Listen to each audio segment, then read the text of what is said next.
a fascinating journey into the heart of the Middle Ages, a time of knights, castles, and epic battles that shaped the course of history. War was a constant presence in this turbulent era, not just as a means of conquest, but as a force that defined nations, leaders, and cultures. Our topic today is the most significant battles of the Middle Ages. We will explore 10 pivotal conflicts, examining their causes, outcomes, and lasting impact on history. After discussing each battle, we'll delve into the key figures who played a decisive role in these monumental events. So let's begin with our first battle, one that set the tone for Europe's resistance against external forces. The Battle of Tours, 732.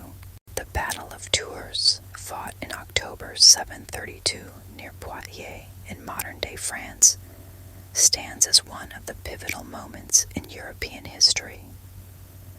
The battle marked the turning point where the Frankish forces successfully halted the northward expansion of the Umayyad Caliphate into Western Europe. The stakes were monumental, as the outcome would determine the cultural and religious trajectory of the continent. In the early 8th century, the Umayyad Caliphate was at the height of its power, having conquered vast territories from the Arabian Peninsula to the Iberian Peninsula. The Muslim forces, having established a stronghold in Al-Andalus, modern-day Spain and Portugal, began pushing northward into Frankish territories. These incursions were characterized by rapid cavalry raids targeting towns, villages, and monasteries for plunder. Their success created widespread fear and urgency among the Christian kingdoms of Europe. Charles Martel, the mayor of the palace and the de facto ruler of the Frankish kingdom, recognized the existential threat posed by the Umayyad forces.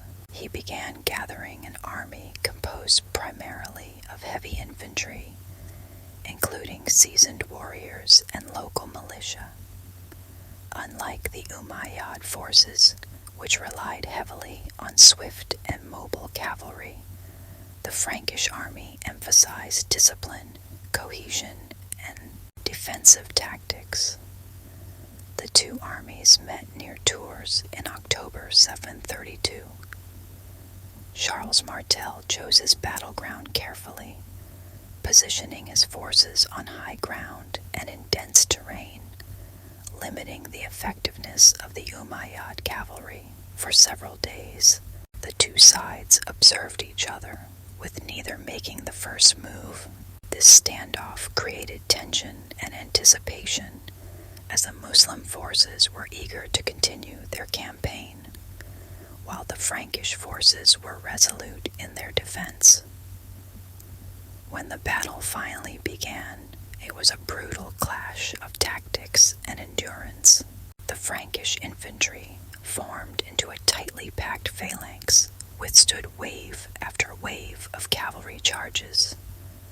Armed with heavy shields and spears, they held their ground, creating an impenetrable wall of resistance. The Umayyad cavalry, known for their speed and agility, found themselves unable to break through the Frankish lines. As the day wore on, the tide began to turn. Reports of a Frankish raid on the Umayyad camp spread panic among the Muslim forces. Fearing the loss of their spoils and supplies, many soldiers broke ranks to protect their encampment. This disorganization proved disastrous. During the confusion, Abdul Rahman al-Ghafiqi, the commander of the Umayyad forces, was killed, further demoralizing his troops. By nightfall, the battle had effectively ended. The Umayyad forces retreated under the cover of darkness, leaving the battlefield and much of their plunder behind.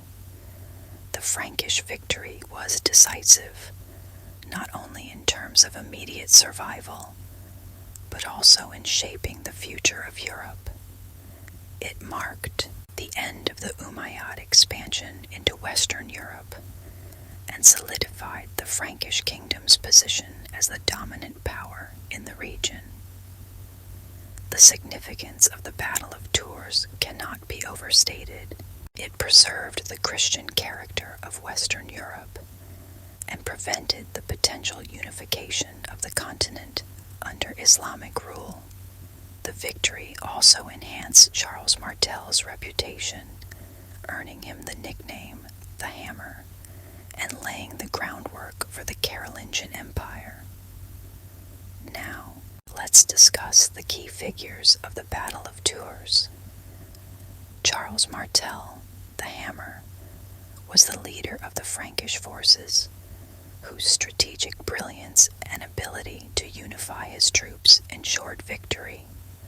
Known for his defensive tactics and disciplined infantry, Charles successfully repelled the Umayyad cavalry, halting their advance into Western Europe.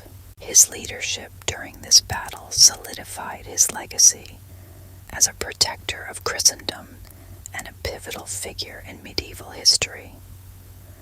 Abdul Rahman al-Ghafiqi was the commander of the Umayyad forces and a skilled military leader. His ambition to expand Umayyad influence into Frankish territory showcased his tactical prowess. However, his army's reliance on mobility was countered by the disciplined Frankish forces. His death during the battle was a turning point that led to the retreat of his army and the eventual failure of the campaign. Now, we move on to the second battle, the Battle of Hastings. The Battle of Hastings, fought in 1066, was one of the most significant conflicts in medieval English history. It marked the Norman conquest of England and forever changed the cultural, political, and social landscape of the country. The battle was fought between the Norman forces led by Duke William of Normandy, later known as William the Conqueror, and the Anglo-Saxon army under King Harold II. The origins of the battle lay in a succession dispute following the death of Edward the Confessor, King of England. Harold Godwinson was crowned king, but William of Normandy claimed that Edward had promised him the throne.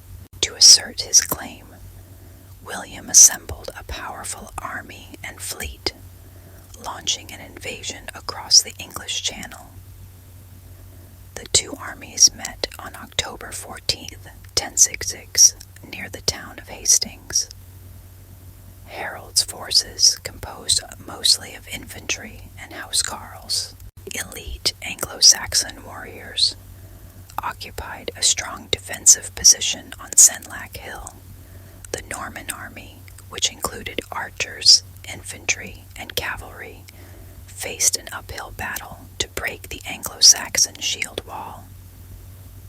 The battle lasted for hours, with both sides displaying remarkable tenacity. The Norman forces employed a combination of archery and cavalry charges to weaken the shield wall, but the Anglo-Saxon forces held firm.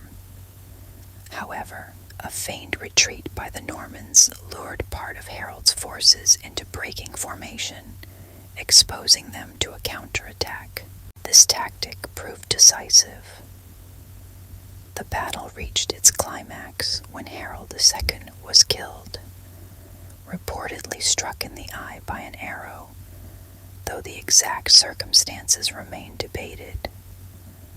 With their king dead and their lines broken, the Anglo-Saxon forces were routed.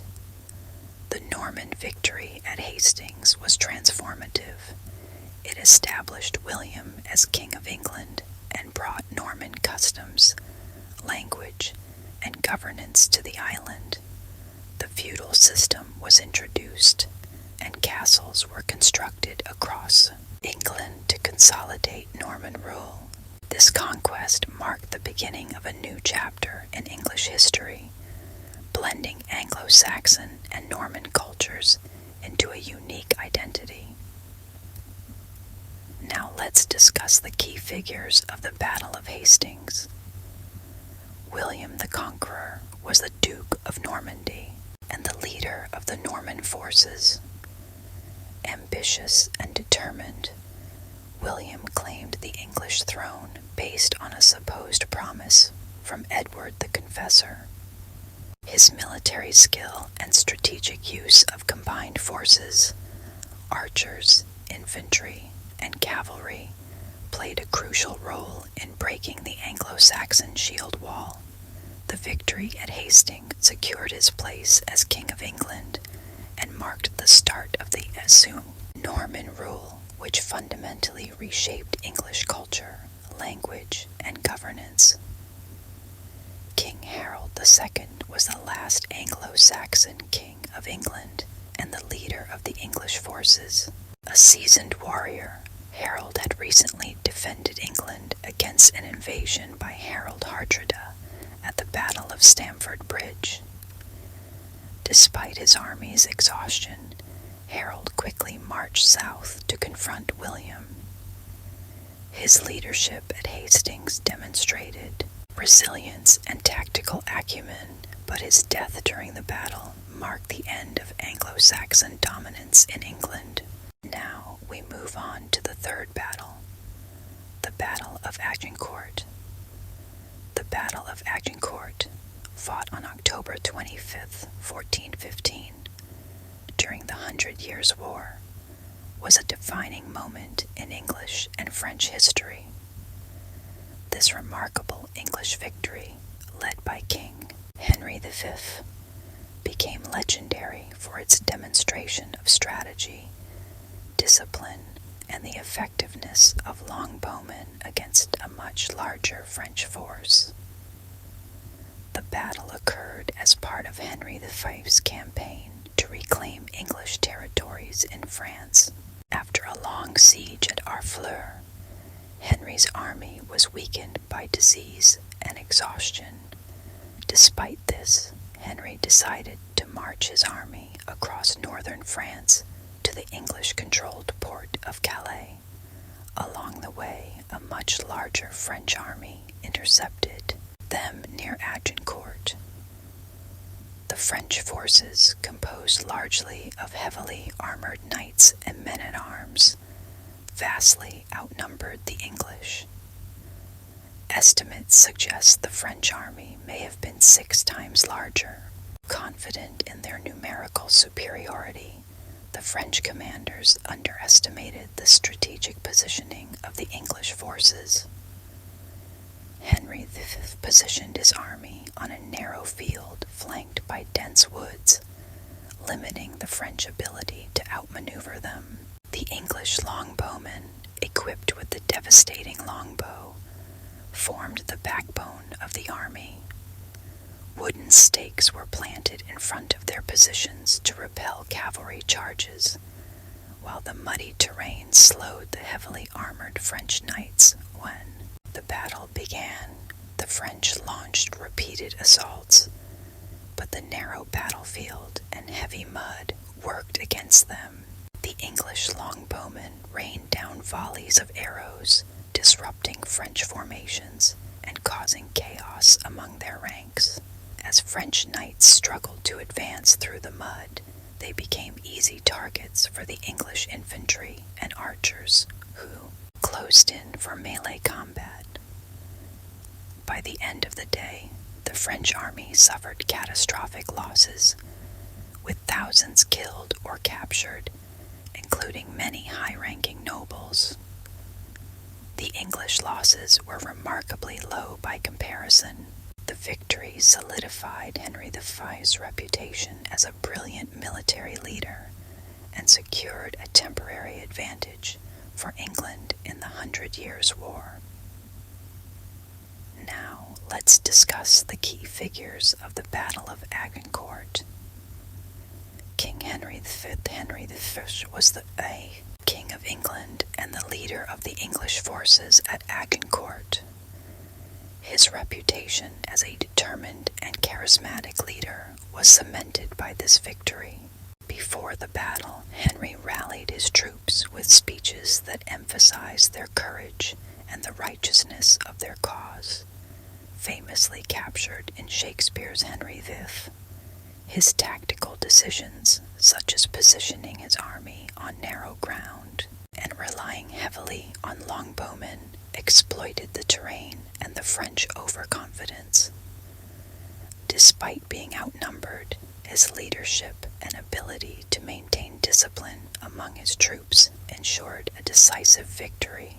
Agincourt secured his legacy as one of England's greatest warrior kings. Charles d'Albret was the Constable of France and the nominal leader of the French forces at Agincourt.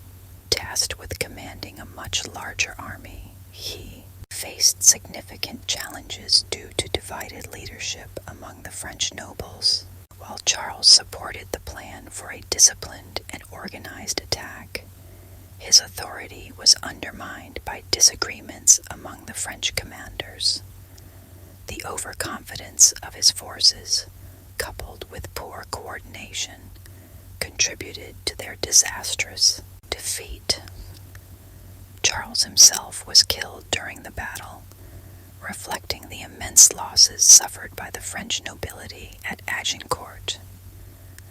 Edward, Duke of York, was a key English commander and one of Henry V's closest advisors. Despite his advanced age and failing health, Edward fought valiantly during the battle, leading from the front lines. He is remembered for his bravery and loyalty, as he was among the few high-ranking English nobles who fell at Agincourt.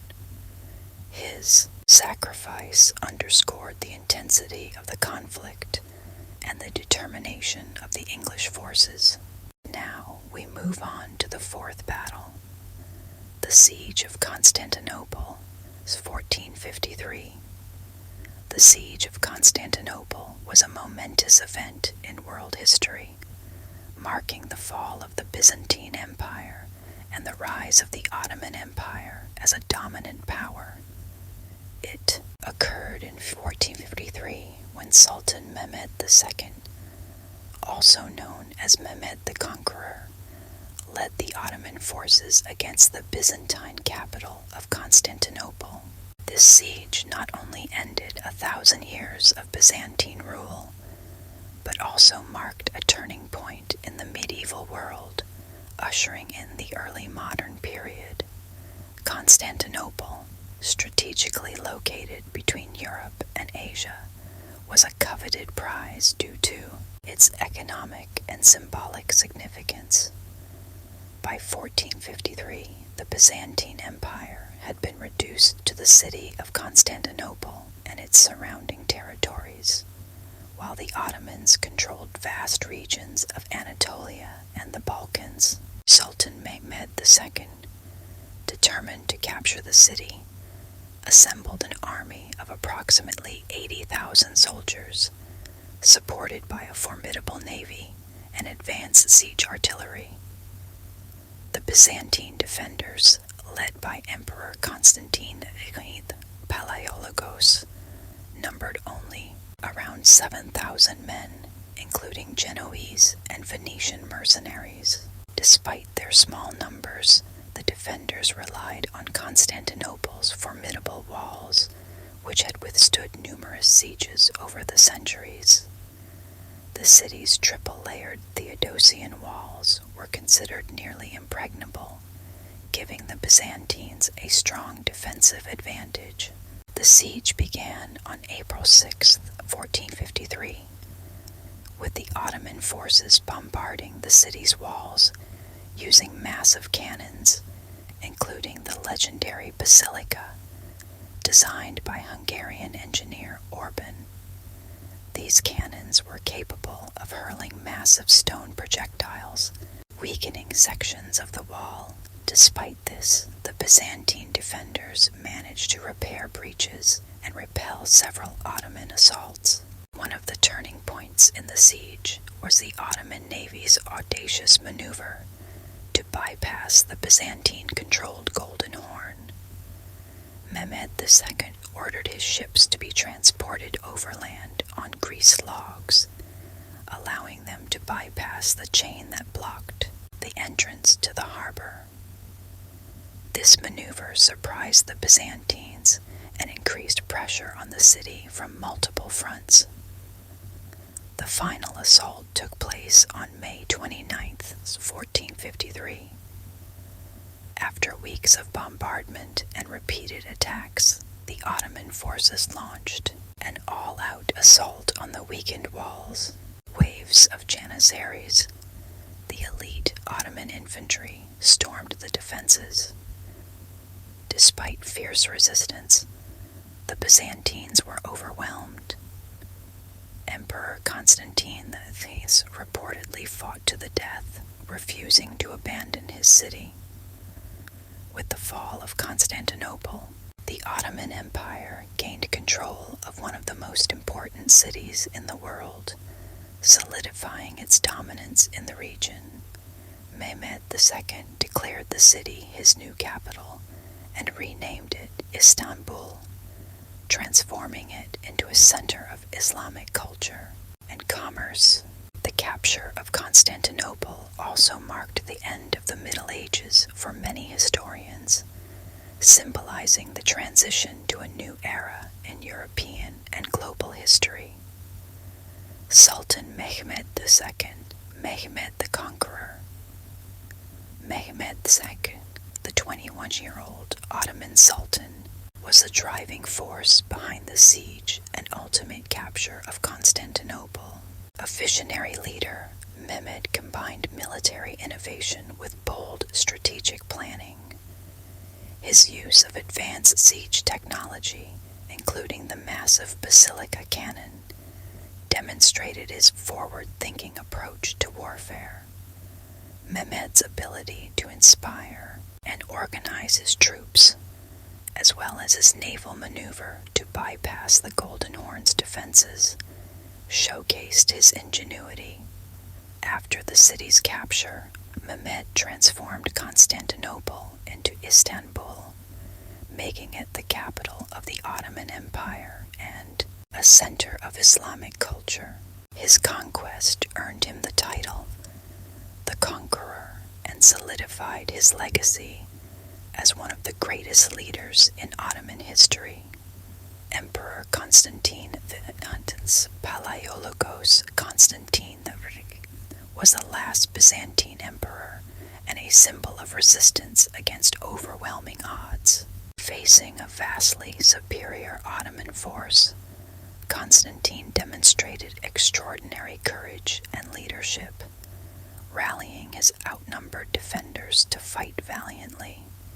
Despite offers from Mehmed to surrender the city peacefully, Constantine refused, choosing to defend Constantinople to the end.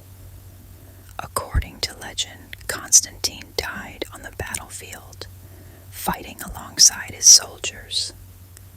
His bravery and loyalty to his empire have made him a revered figure in Byzantine history and a martyr to many. Orban the engineer. Orban, a Hungarian engineer, played a critical role in the Ottoman victory by designing and building the basilica cannon, one of the largest siege cannons of its time.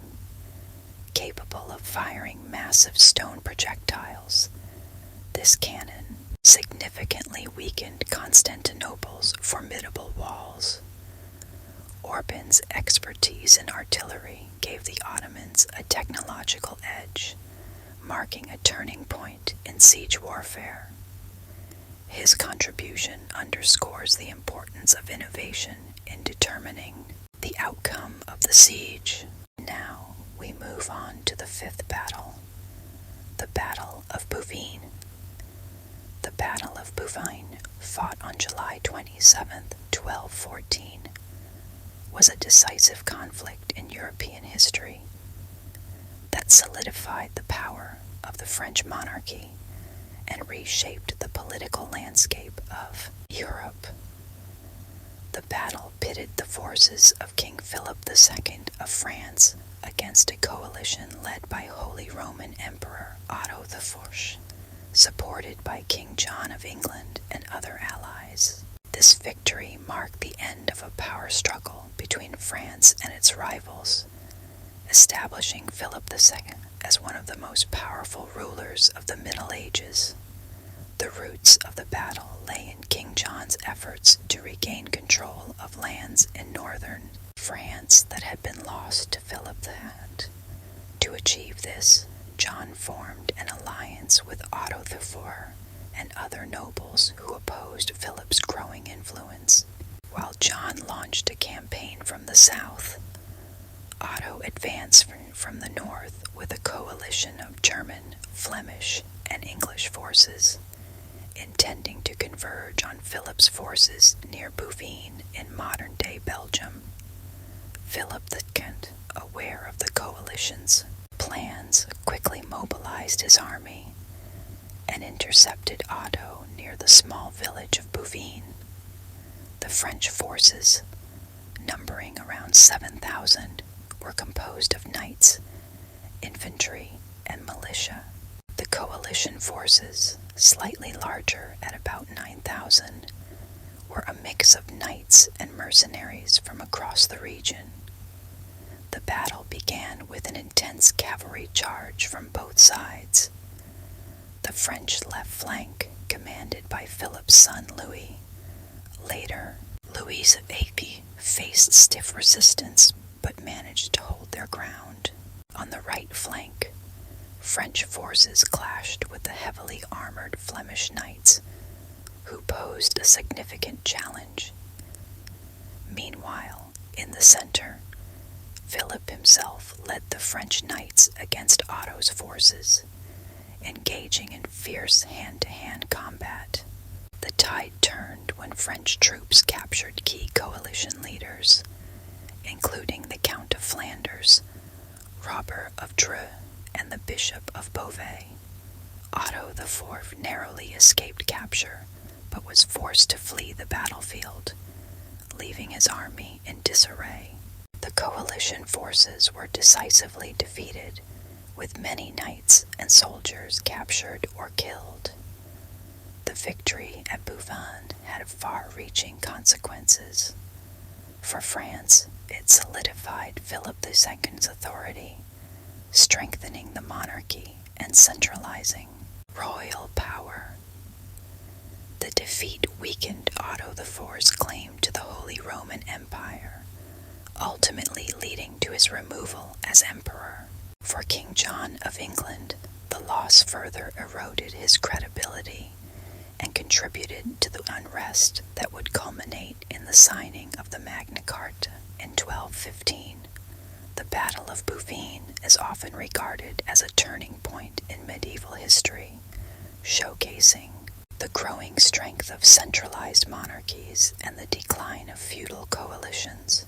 It also demonstrated the importance of leadership, strategy, and morale in medieval warfare. Now, let's discuss the key figures of the Battle of Bouvines. King Philip II of France. Philip Augustus. Philip II was the ruler of France and the central figure in the French victory at Bouvines. Known for his administrative reforms and military prowess, Philip was instrumental in transforming the French monarchy into a dominant power in Europe. At Bouvines, Philip displayed exceptional leadership by commanding the center of the French forces and personally engaging in combat. His ability to inspire his troops and maintain cohesion among his forces was critical to their success. The victory further strengthened his authority and consolidated French territorial gains, marking the peak of his reign. Otto IV, Holy Roman Emperor. Otto IV led the coalition forces against Philip II at Bouvines. As the Holy Roman Emperor, Otto sought to challenge French dominance in Europe and assert his influence over disputed territories. Despite commanding a larger and diverse army, Otto's inability to coordinate his coalition effectively contributed to his defeat. His flight from the battlefield after the collapse of his forces marked the end of his claim to power, and he was soon deposed as emperor. Otto's defeat at Bouvines symbolized the waning influence of the Holy Roman Empire in Western Europe. Robert of Dreux and the Count of Flanders. Robert of Dreux and the Count of Flanders were key nobles in the coalition opposing Philip II. Both played significant roles in the battle, but were captured during the conflict, delivering a severe blow to the coalition's morale and strength.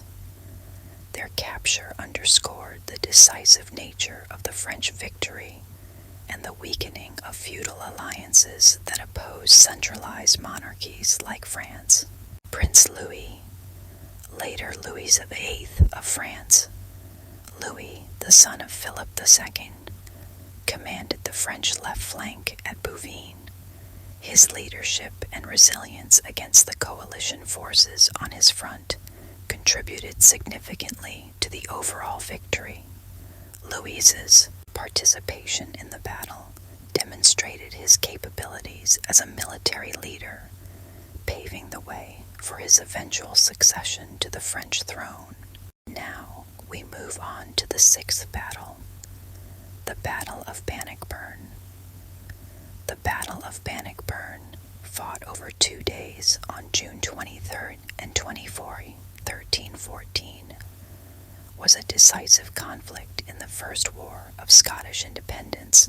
It marked a stunning victory for the Scots, led by King Robert the Bruce, against the English army commanded by King Edward II. This battle not only secured Scotland's independence, but also cemented Robert the Bruce's status as a national hero. The war stemmed from England's attempts to assert dominance over Scotland after the death of Alexander III in 1286, which left Scotland without a clear heir. Edward I of England seized the opportunity to declare overlordship, sparking resistance among the Scots. Robert the Bruce emerged as the leader of this resistance, crowned King of Scots in 1306. By 1314, the English still occupied several key Scottish castles, including Stirling Castle, which became the focal point of the conflict. Stirling Castle, a critical stronghold, was under siege by Scottish forces. To lift the siege, Edward II gathered a large army, estimated at 13,000 to 20,000 men, including heavily armored knights and infantry. Robert the Bruce's forces, significantly outnumbered at around 6,000 to 8,000, relied on their knowledge of the terrain and innovative tactics to level the playing field. The Scots chose Bannockburn, a narrow area near Stirling, as the battleground. The marshy terrain and nearby Bannockburn, a stream, restricted the movement of Edward's larger army, neutralizing the English cavalry's advantage. On the first day of battle, Bruce personally killed an English knight, Sir Henry de Bohun, in single combat, boosting Scottish morale. The Scots then successfully held off English cavalry charges, thanks to their use of schiltrons, tight formations of spearmen designed to repel horsemen. On the second day, the Scots launched a coordinated attack against the English forces. Their disciplined schiltrons advanced steadily, breaking through the English lines. The narrow terrain, combined with panic among the English troops led to chaos. Many English soldiers were forced into the Bannockburn or killed as they fled. Edward II narrowly escaped capture, retreating with the remnants of his army. The victory at Bannockburn was a turning point for Scotland. It reinforced Scottish independence and demoralized the English, while enhancing Robert the Bruce's reputation as a skilled and determined leader, though the war would continue intermittently for several more years. Bannockburn remains a symbol of Scottish resilience and the fight for freedom. Now, let's discuss the key figures of the Battle of Bannockburn. Robert the Bruce, King of Scots, was the architect of Scotland's victory at Bannockburn. His leadership and tactical ingenuity turned the tide of the battle, despite being vastly outnumbered.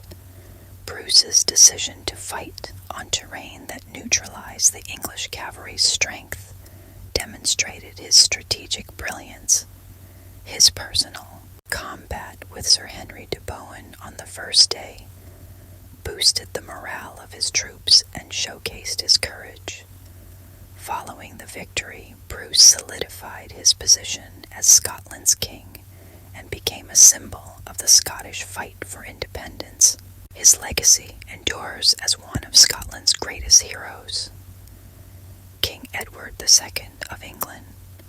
Edward II was the leader of the English forces at Bannockburn.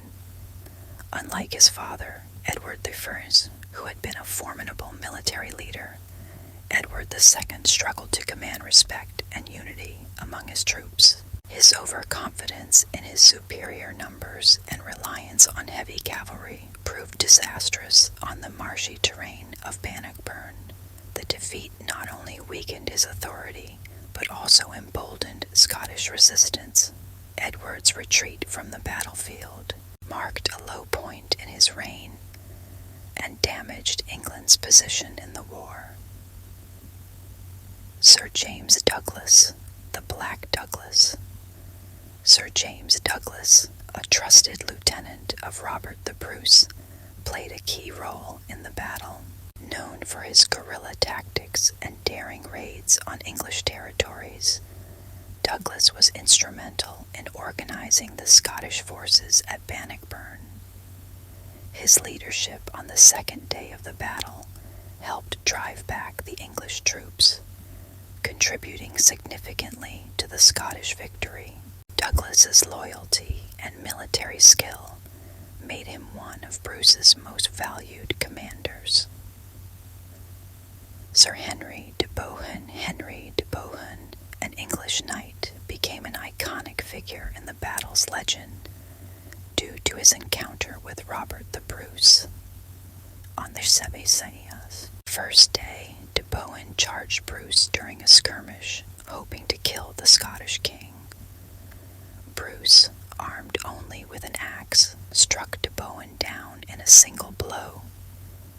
This dramatic moment boosted Scottish morale and symbolized Bruce's bravery and leadership.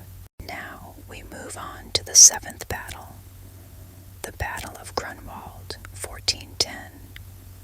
The Battle of Grunwald, also known as the Battle of Tannenberg, was one of the largest and most significant battles of medieval Europe. Fought on July 15, 1410, this monumental clash marked the turning point in the Polish-Lithuanian Teutonic War. The battle pitted the allied forces of the Kingdom of Poland and the Grand Duchy of Lithuania, led by King Władysław II Jagiełło and Grand Duke Vytautas, against the Teutonic Order commanded by Grandmaster Ulrich von Jungingen. The roots of the conflict lay in the Teutonic Order's aggressive expansion into the Baltic region, which brought them into direct conflict with the Polish-Lithuanian alliance.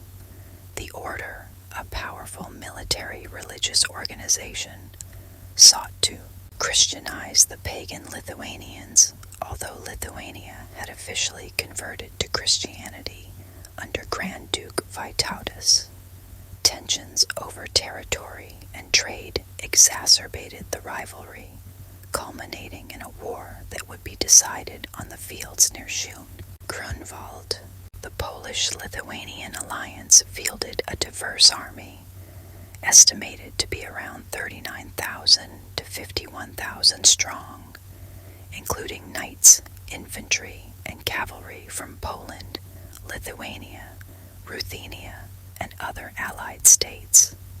The Teutonic Order, supported by mercenaries and knights from across Europe, commanded a smaller but highly disciplined force of around 27,000 to 32,000. On the morning of July 15th, both armies assembled on the open plains near Grunwald. The Teutonic forces occupied a defensive position, waiting for the Allies to make the first move. The battle began when the Lithuanian cavalry, commanded by Vytautas, launched an attack on the Teutonic right flank. This initial assault was met with fierce resistance, forcing the Lithuanians to retreat, though this was part of a tactical feint to lure the Teutonic knights out of formation. As the Teutonic forces pursued the retreating Lithuanians, the Polish forces under King Władysław launched a coordinated attack on the Teutonic center. The battle descended into chaos, with brutal hand-to-hand combat across the field.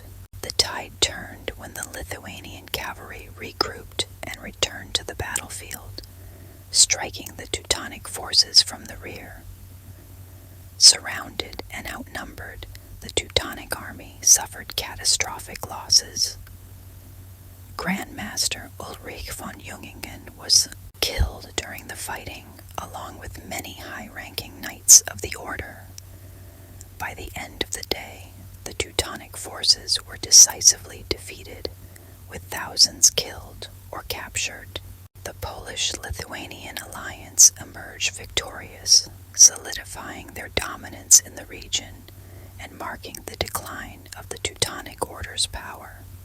The victory at Grunwald was a major turning point in Eastern European history, showcasing the strength of the Polish-Lithuanian alliance and reshaping the balance of power in the Baltic region. It also became a symbol of national pride and unity, celebrated in Polish and Lithuanian culture for centuries. Now, let's discuss the key figures of the Battle of Grunwald. King Władysław II, Jagiełło Władysław II, Jagiełło, King of Poland and co-leader of the Allied forces, played a crucial role in orchestrating the victory at Grunwald. His strategic patience and ability to command a diverse army of Polish, Lithuanian, and Ruthenian troops were instrumental in outmaneuvering the Teutonic forces. Władysław's decision to allow Grand Duke Vytautas to lead the initial assault, while holding back the Polish corps until the right moment, was a key factor in the Allied victory. His leadership solidified his reputation as a wise and capable monarch, ensuring Poland's dominance in Eastern Europe. Grand Duke Vytautas of Lithuania. Vytautas the Great was the Grand Duke of Lithuania and one of the primary architects of the Allied strategy. His command of the Lithuanian cavalry was critical in the early stages of the battle, where he executed a tactical retreat to lure the Teutonic knights out of position. Vytautas's ability to regroup his forces and launch a decisive counterattack from the rear contributed significantly to the defeat of the Teutonic Order. His role at Grunwald elevated his status as one of Lithuania's greatest leaders and a key figure in Eastern European history. Grand Master Ulrich von Jungingen. Ulrich von Jungingen was the leader of the Teutonic Order and the commander of its forces at Grunwald. A bold and ambitious leader, Ulrich sought to decisively crush the Polish-Lithuanian alliance and secure the Teutonic Order's dominance in the Baltic region. However, his overconfidence and underestimation of the Allied forces proved disastrous. Ulrich's death during the battle symbolized the collapse of the Teutonic army and marked the beginning of the Order's decline in power. Now we move on to the eighth battle, the Battle of Lepanto, 1571. The Battle of Lepanto was a monumental naval engagement fought on October 7th, 1571, between the Holy League, a coalition of European powers, and the Ottoman Empire, taking place in the Gulf of Patras near western Greece. This battle marked a turning point in the long struggle between Christian Europe and the Islamic Ottoman Empire for control of the Mediterranean. It was one of the largest naval battles in history and the last major conflict involving galleys as the dominant warships. The roots of the conflict lay in Ottoman expansion in the Mediterranean, which threatened European territories and trade routes. The Ottomans, under Sultan Selim II, aimed to consolidate their dominance by capturing strategic islands and coastal territories. In response, Pope Pius V forged an alliance known as the Holy League, comprising Spain, Venice, the Papal States, Genoa, and other Christian powers to counter the Ottoman threat. The Ottoman fleet, commanded by Ali Pasha, consisted of approximately 300 ships, including powerful galleys and galleots, crewed by experienced sailors and soldiers. The Holy League fleet, led by Don John of Austria, fielded a comparable number of vessels, including 208 galleys and 6 galleasses, heavily armed Venetian warships equipped with cannons. The battle began as the two fleets formed into crescent and line formations, respectively. The Holy League's galleasses, positioned at the front, fired devastating broadsides into the advancing Ottoman ships, disrupting their formation. The main engagement saw intense close-quarters combat as galleys from both sides rammed and boarded one another. Despite the Ottoman fleet's initial momentum, the disciplined coordination and superior firepower of the Holy League began to turn the tide. The decisive moment came when Ali Pasha's flagship was captured, and he was killed in battle. The loss of their commander caused confusion and demoralization among the Ottoman forces. The Holy League pressed their advantage, sinking or capturing a significant portion of the Ottoman fleet. By the end of the battle, the Holy League had achieved a resounding victory, destroying over 200 Ottoman ships and liberating thousands of Christian galley slaves. The victory at Lepanto had profound consequences. It halted Ottoman naval expansion in the western Mediterranean and boosted European morale, demonstrating that the Ottomans were not invincible. However, the victory was more symbolic than strategic, as the Ottomans quickly rebuilt their fleet. Nonetheless, Lepanto remains a celebrated moment in European history, symbolizing the defense of Christendom against Ottoman domination. Now, let's discuss the key figures of the Battle of Lepanto. Don John of Austria. Don John of Austria was the illegitimate son of Holy Roman Emperor Charles V and the commander of the Holy League fleet. At just 24 years old, his leadership and charisma were instrumental in uniting the diverse coalition of European powers. Don John's ability to inspire his troops and maintain discipline across a multinational force was crucial to the Holy League's victory. His strategic use of heavily armed galleasses to disrupt the Ottoman advance demonstrated his tactical ingenuity. Don John's role at Lepanto cemented his reputation as a brilliant military leader and a defender of Christendom. Ali Pasha was the commander of the Ottoman fleet and a trusted leader under Sultan Selim II. Known for his courage and naval expertise, Ali Pasha led his fleet into battle with confidence, aiming to crush the Holy League and secure Ottoman dominance in the Mediterranean. Despite his efforts, the Holy League's superior firepower and coordination proved overwhelming. Ali Pasha was killed during the battle, and his flagship was captured, signaling the collapse of Ottoman resistance. His death marked a turning point in the conflict and underscored the stakes of the battle. Sebastiano Venier, the Venetian commander, played a pivotal role in organizing and leading the Venetian contingent of the Holy League. A seasoned naval leader, Venier was instrumental in securing Venice's participation in the alliance and ensuring the deployment of the powerful galleasses, which were critical to the victory. His leadership at Lepanto not only reinforced Venice's maritime reputation, but also solidified its place in the struggle against the Ottoman Empire. Now we move on to the ninth battle, the Battle of Manzikert, 1071.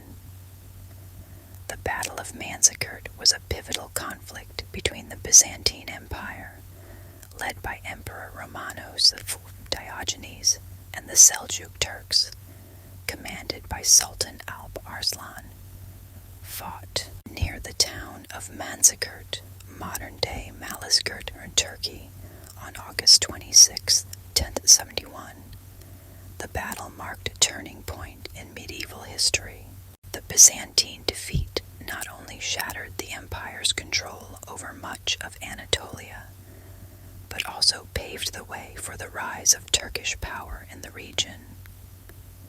The roots of the conflict lay in the Seljuk Turks' westward expansion into Byzantine-controlled Anatolia. The Byzantines, seeking to protect their eastern borders and assert dominance, launched a military campaign against the Seljuks.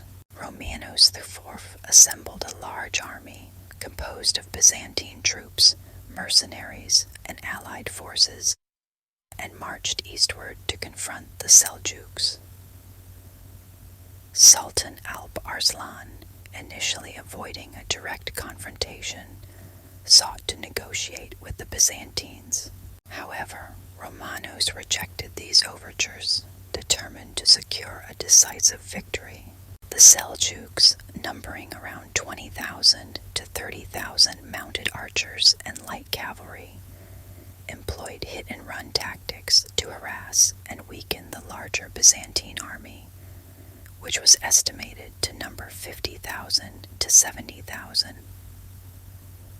The battle began with the Seljuks encircling the Byzantine forces. Using their superior mobility, the Seljuks launched repeated arrow volleys, disrupting the Byzantine formations.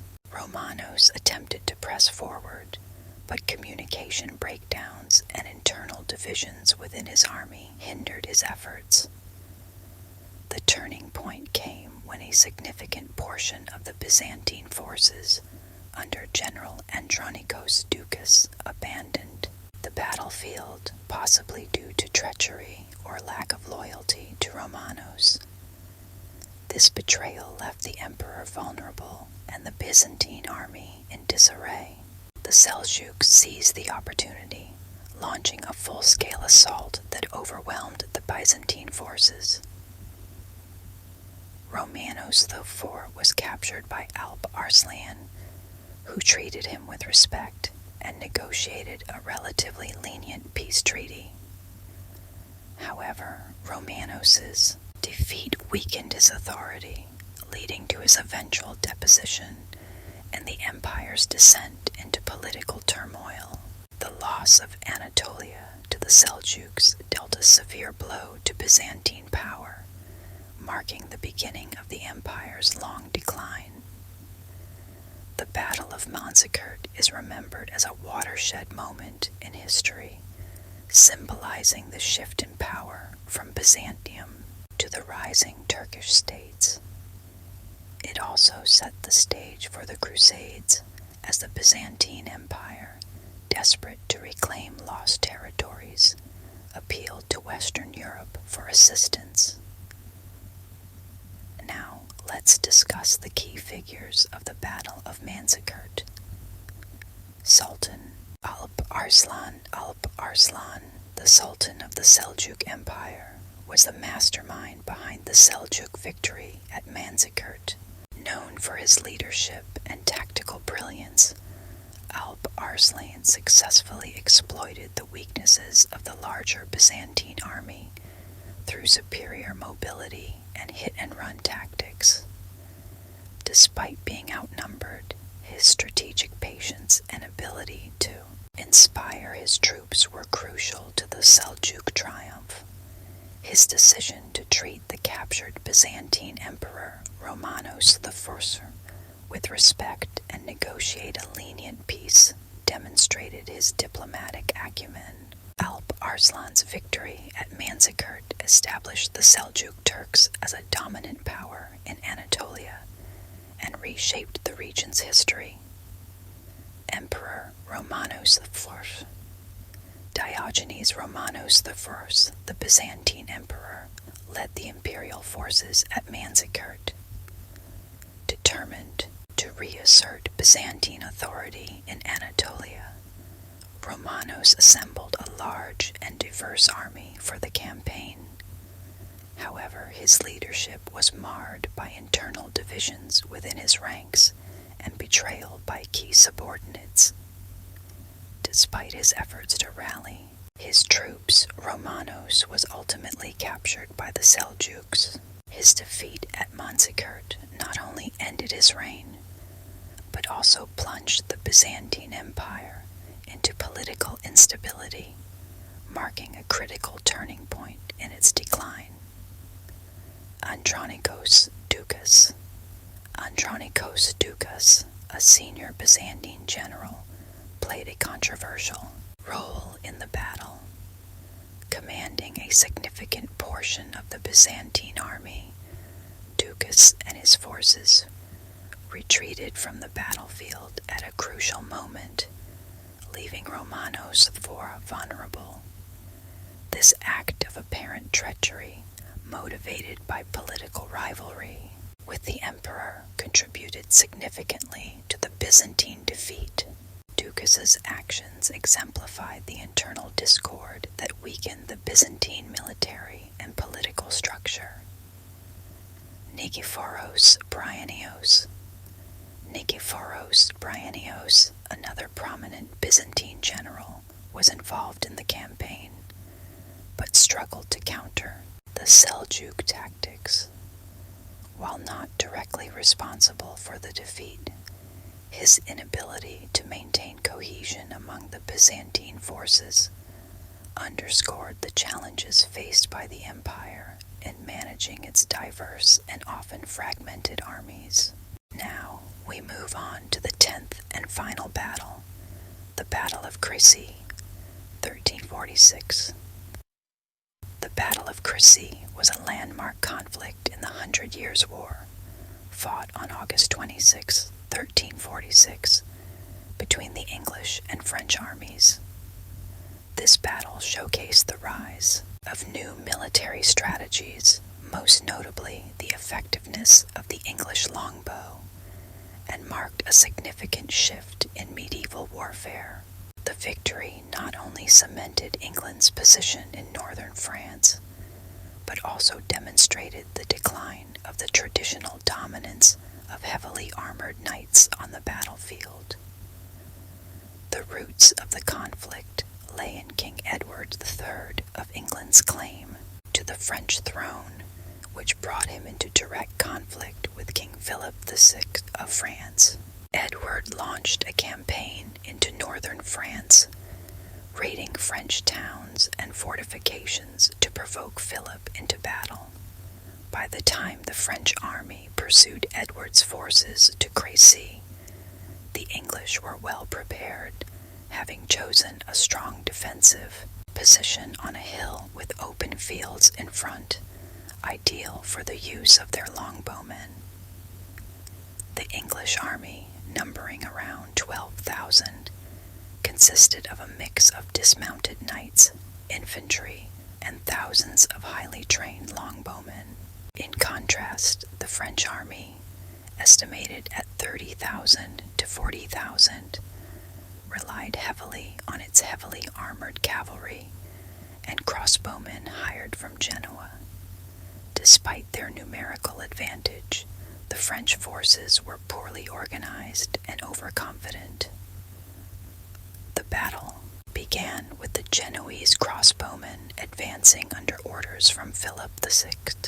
However, their effectiveness was severely hampered by the wet conditions, which affected their bowstrings, and by the relentless volleys of arrows from the English longbowmen. The Genoese retreated in disarray, prompting the French knights to charge through them toward the English lines.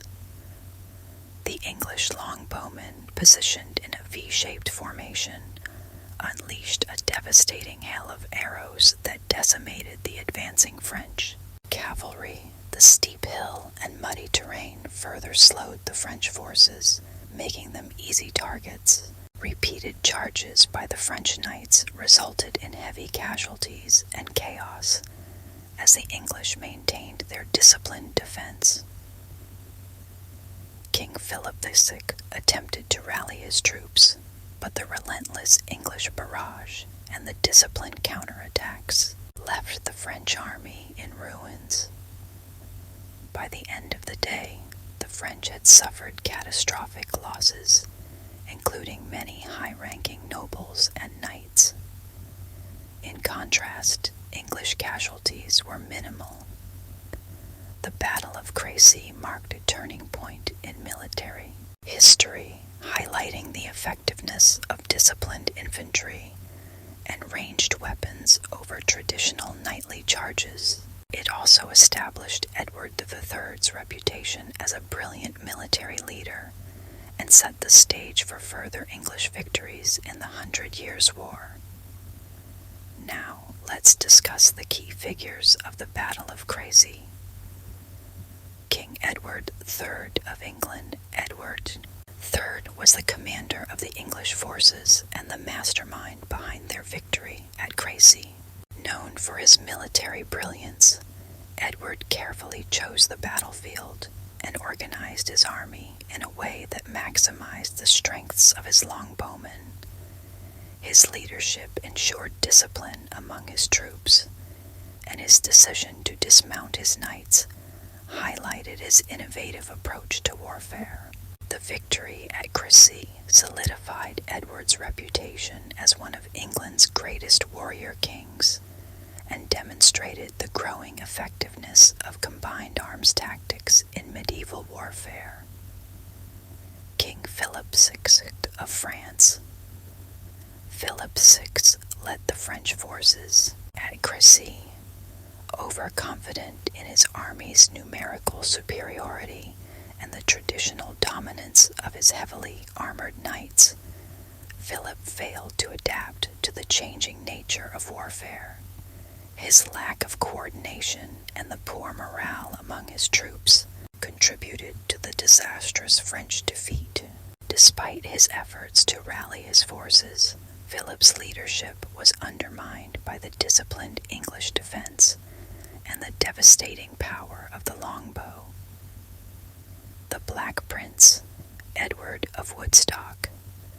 Edward, the Prince of Wales and eldest son of Edward III, known as the Black Prince, played a significant role in the battle, despite his young age.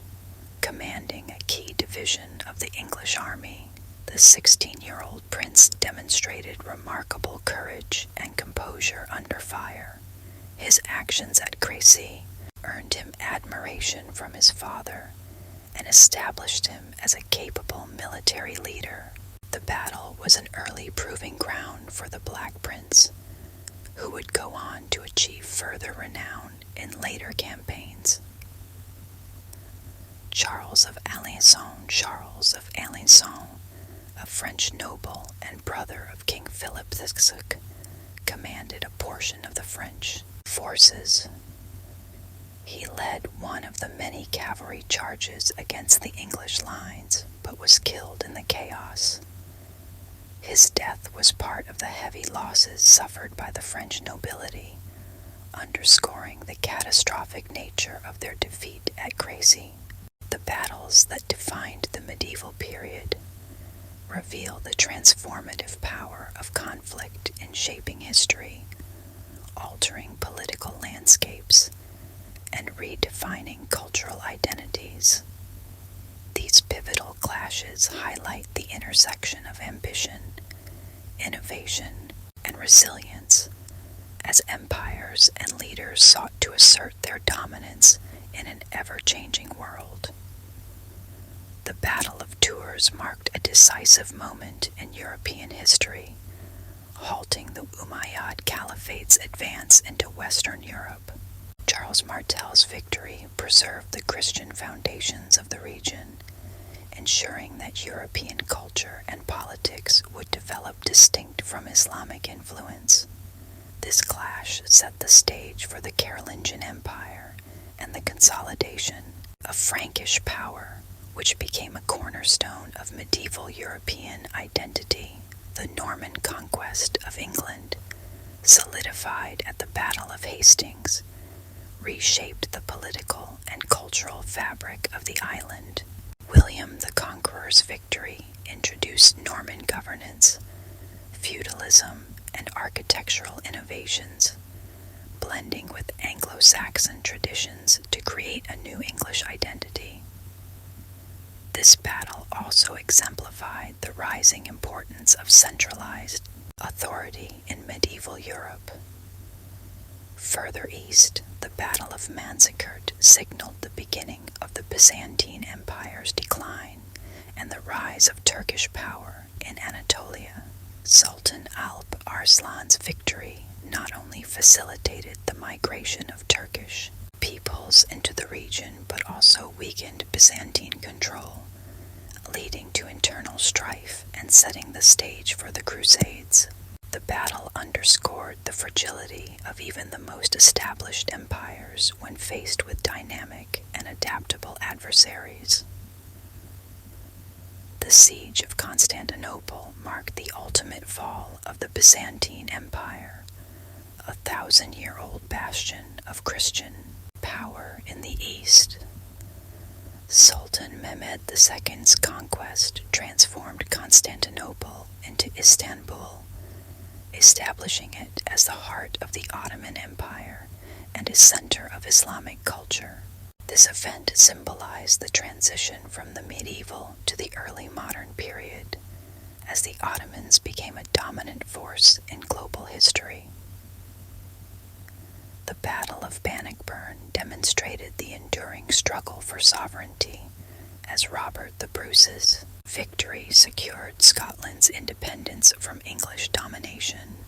It highlighted the role of leadership, strategy, and national identity in overcoming even the most formidable adversaries. Similarly, the Battle of Grunwald illustrated the decline of the Teutonic Order and the rising strength of the Polish-Lithuanian alliance, reshaping the political dynamics of Eastern Europe. In the Mediterranean, the Battle of Lepanto halted Ottoman expansion westward and showcased the growing importance of naval power in warfare. The victory of the Holy League reinforced European unity in the face of external threats, marking a symbolic moment in the struggle between Christianity and Islam. The 100 Years' War epitomized the transformative nature of prolonged conflict. The Battle of Crécy showcased the decline of traditional knightly warfare and the rise of ranged weapons, particularly the English longbow. This shift heralded a new era in military tactics, reducing the dominance of heavily armored cavalry and emphasizing disciplined infantry and strategic innovation. Collectively, these battles reflect the evolving nature of warfare and its profound impact on societies. They highlight how conflict drives change, shaping the cultural, political, and technological trajectories of civilizations. The lessons of these battles endure, reminding us of the resilience of human ambition and the enduring quest for dominance, freedom, and identity.